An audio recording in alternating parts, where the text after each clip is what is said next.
Assalamualaikum warahmatullahi wabarakatuh. Halo semuanya, perkenalkan saya Marsa Berliana dengan NIM 060312825032, mahasiswa aktif dari semester 7 Prodi Pendidikan Ekonomi, Fakultas Keguruan dan Ilmu Pendidikan Universitas Sriwijaya. Pada kesempatan kali ini saya akan memberikan video tutorial penggunaan Google Slide guna memenuhi tugas ujian akhir semester dari mata kuliah Teknologi Informasi dan juga Komunikasi yang diampu oleh Bapak Deskoni Sarjana Pendidikan Magister Pendidikan dan juga Ibu Dewi Pratita Sarjana Pendidikan Magister Pendidikan. Baiklah, sebelum saya melanjutkan menjelaskan terkait dengan Google Slide ini, perlu diketahui terlebih dahulu bahwa Google Slide adalah fitur presentasi digital yang disediakan oleh Google dalam paket aplikasi yang produktivitasnya dikenal sebagai Google Workspace. Dengan adanya Google Slide ini, pengguna dapat membuat slide presentasi dengan berbagai elemen seperti teks, gambar, grafik, diagram, video, dan juga animasi. Nah, aplikasi ini menyediakan berbagai fitur untuk mengatur tata letak, memilih tema, menambahkan efek transisi, serta memberikan sentuhan visual lainnya untuk membuat presentasi yang menarik dan juga informatif. Kemudian fitur-fitur menarik lainnya seperti adanya kolaborasi real time, yaitu salah satu fitur unggulan Google Slide dengan kemampuan untuk berkolaborasi secara real time. Jadi kita sebagai pengguna dapat menggunakan rekan kerja kita maupun teman kita untuk berkontribusi atau untuk berkolaborasi pada presentasi yang sama secara bersamaan. Yang kedua, kemudian adanya Google Slide ini tidak perlu diinstal, di mana Google Slide ini bisa digunakan maupun tanpa aplikasi dengan menggunakan website. Google Slide ini juga terintegrasi dengan Google Drive. Jadi presentasi yang dibuat dengan Google Slide ini secara otomatis dapat disimpan di Google Drive. Yang ketiga adalah aksesibilitas multi perangkat, di mana Google Slide ini dapat diakses melalui berbagai perangkat sehingga pengguna bisa bekerja kapanpun dimanapun tanpa terikat pada satu perangkat. Yang keempat, bisa diakses secara online. Nah, ini merupakan fitur yang sangat menarik. Jadi meskipun berbasis web, Google Slide juga memungkinkan untuk diakses secara offline. Yang kelima adalah dukungan berkas PPT, di mana Google Slide ini dapat diimpor baik melalui PPT maupun melalui PDF. Nah, seperti yang telah saya jelaskan sebelumnya, template-template yang menarik juga merupakan salah satu fitur unggulan dari adanya Google Slide ini. Tentunya Google Slide ini menyediakan berbagai fitur yang siap untuk digunakan baik untuk bisnis, pendidikan, dan banyak lagi. Yang ketujuh adalah animasi dan transisi yang menarik, di mana adanya efek animasi dan transisi yang dapat digunakan untuk membuat presentasi yang kita buat menjadi lebih dinamis. Yang kedelapan adalah tersedianya grafik dan diagram, di mana kita bisa menyisipkan grafik, diagram, dan tabel ke dalam presentasi untuk mengilustrasikan data atau informasi dengan lebih jelas dan juga terstruktur. Yang sembilan adalah adanya formulir dan quizzes, di mana pengguna dapat membuat formulir atau quiz interaktif untuk mengumpulkan respon dari audiens maupun peserta. Dan yang terakhir, yang ke-10, yaitu adanya tersedianya foto editing atau masking, di mana Google Slide ini memiliki pengeditan gambar sederhana dan fitur foto masking yang memungkinkan pengguna untuk membuat layar yang diinginkan, baik seperti menjadikan latar belakangnya lebih transparan maupun editing efek lainnya. Baiklah, sudah saya jelaskan tadi apa itu Google Slide dan juga apa saja fitur-fitur unggulan dari Google Slide. Selanjutnya itu cara pembuatan Google Slide. Baiklah, selanjutnya saya akan menjelaskan terkait dengan pembuatan Google Slide ini. Nah, untuk mengakses Google Slide ini seperti yang sudah saya jelaskan sebelumnya bahwa kita bisa mengaksesnya dari Google Drive. Nah, di sini sudah ada tampilan dari Google Drive. Maka selanjutnya kita klik baru dan klik Google Slide. Maka akan tampil tampilan seperti ini. Langkah pertama yang bisa kita lakukan yaitu memilih tema. Di sini terdapat dua tema, yaitu tema terang biasa dan tema gelap biasa. Karena di sini saya lebih suka yang terang, maka saya akan memilih tema terang. Kemudian selanjutnya kita bisa menyisipkan objek. Yang pertama adalah ruangan kelas, di mana dalam hal ini bisa mengklik latar belakang, kemudian memilih gambar.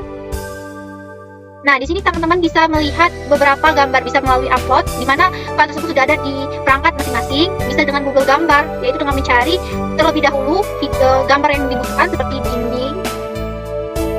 Nah, maka akan langsung muncul berbagai gambar yang bisa teman-teman sisipkan, atau gambar yang sudah ada di drive teman-teman, dan lain sebagainya. Karena di sini gambarnya sudah saya download terlebih dahulu, maka saya akan klik upload, jelajah, klik gambar yang ingin saya sisipkan, berupa gambar latar.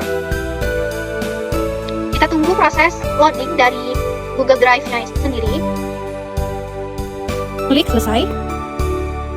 Nah, jika sudah selesai, maka akan tampil latar belakang berupa ruangan kelas seperti demikian. Untuk judul ini bisa kita hapus saja karena kita tidak perlu. Langkah selanjutnya, kita bisa menyisipkan elemen-elemen yang kita butuhkan. Nah, dalam hal ini saya ada beberapa elemen yang ingin saya sisipkan. Untuk cara menyisipkannya bisa langsung klik gambar, sisipkan gambar di sini.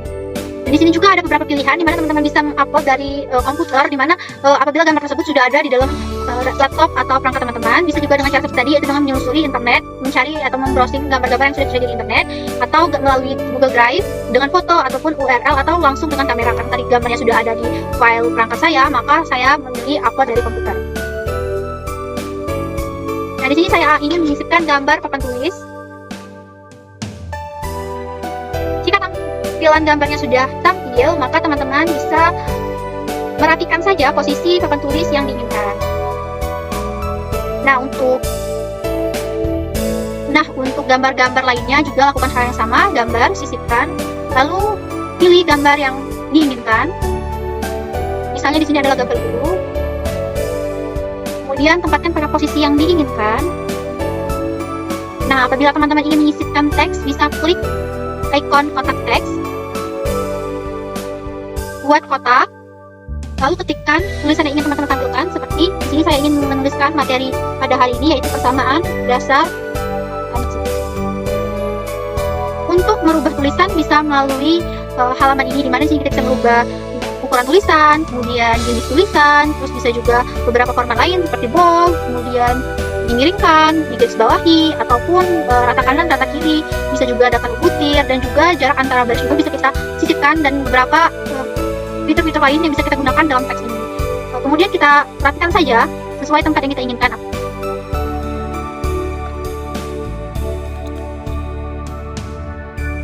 Ulangi langkah yang sama, baik dengan menyisipkan teks ataupun menyisipkan elemen yang dibutuhkan, hingga semua elemen yang kita perlukan sudah selesai dan sudah ada dalam lembar presentasi yang kita kerjakan.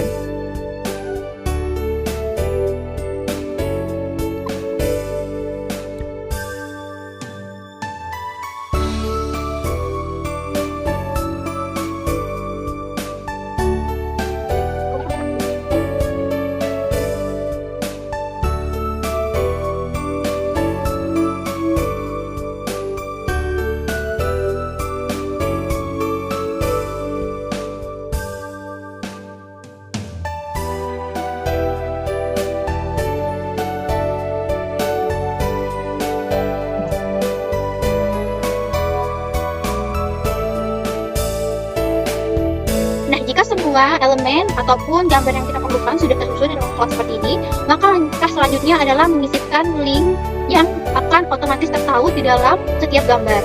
Untuk mentautkan link itu, terlebih dahulu kita mencari link yang akan digunakan. Seperti saat ini saya akan mentautkan video Pak Presiden ini dengan link gambar Pak Presiden. Maka langkah yang saya lakukan terlebih dahulu adalah mencari link dari gambar Pak Presiden tersebut. Nah, di sini saya sudah membuka website yang dapat saya gunakan. Maka linknya akan saya salin.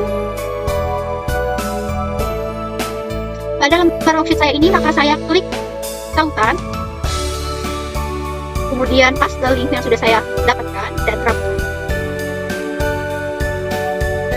Maka ketika gambar tersebut diklik, sudah tertaut dengan link penjelasan mengenai presiden. Lakukan hal yang sama dengan materi lainnya. Untuk materi berupa PPT maupun suara bisa ditautkan dengan terlebih dahulu mengupload file tersebut di dalam Google Drive. Selanjutnya saya akan mencoba memberikan contoh satu lagi, video YouTube. Kita harus cari terlebih dahulu video YouTube yang sesuai, kemudian paste link yang sudah didapatkan dan terapkan. Ulangi langkah yang sama pada elemen lainnya.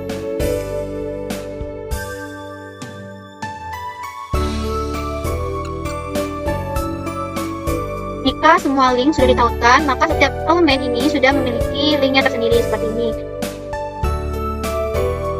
Jam ditautkan dengan jam online, kemudian logo YouTube ditautkan dengan materi di YouTube, PPT ditautkan dengan materi PPT, kemudian audio ini ditautkan dengan audio yang sudah direkam secara mandiri, kemudian absen juga ditautkan dengan absen, kuis ditautkan dengan kuis, ada lagi juga dengan buku ajar, dan lain sebagainya yang sudah ditautkan. Maka langkah selanjutnya adalah menyimpan untuk diberikan kepada siswa. Langkah untuk menyimpannya yaitu bisa klik file, kemudian download. Di sini ada beberapa pilihan yang bisa kita gunakan, yaitu bisa menggunakan Microsoft PowerPoint, bisa juga dengan dokumen PDF, gambar, dan lain sebagainya. Karena di sini saya akan memberikan ke siswa dalam format PDF, maka saya akan klik dokumen PDF. Maka file yang sudah kita kerjakan akan terdownload. Untuk hasilnya akan muncul seperti ini. Nah, di sini setiap link yang kita klik akan tertaut dengan masing-masing materi. Seperti gambar Bapak Jokowi, maka akan terbuka halaman mengenai presiden kita, yaitu Bapak Joko Widodo. Klik gambar materi PPT, maka akan muncul PPT yang sudah kita upload dalam Google Drive. Jika kita klik link quizzes ini, maka akan muncul tampilan quizzes yang sudah kita siapkan untuk dan gambar atau elemen yang lain yang sudah kita tautkan dengan masing-masing link yang berhubungan. Maka langkah selanjutnya, file ini bisa bagikan ke siswa dan siswa dapat belajar melalui materi yang sudah kita siapkan melalui Google Slide ini. Baiklah, sekian pemaparan dari saya terkait dengan tutorial pembuatan Google Slide ini. Semoga dapat dipahami dan sampai jumpa di video berikutnya. Dadah, wassalamualaikum warahmatullahi wabarakatuh.